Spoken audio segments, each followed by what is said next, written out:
تخيلوا يا جماعة، أنا كل ليلة وكل يوم، تمام، أنام النومة دي، لازم ينام معايا النومة دي.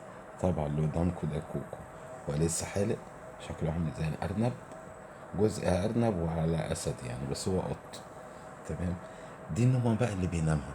شوف بص، ينام ولازم يحط ضوافره دي اهي، شايفين الضوافر؟ استنى يا كوكو، اهي الضوافر دي لازم تغرس في رقبتي كده اهو، اهي.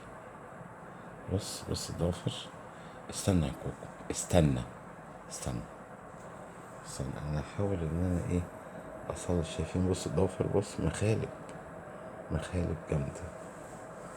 على هذا الوضع كده كل يوم وكل ليلة السيد كوكو عشان ينام معايا شوية.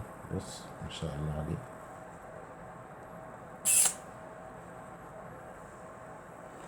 بالمناسبة الدكتورة امبارح وهي بتحلقله قالت إن في عين من عيونه ضعيفة شوية. طبعا دي النوم المفضلة بتاعته.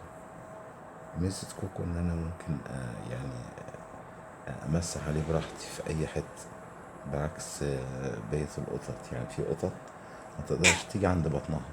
إيه ده، أنا لسه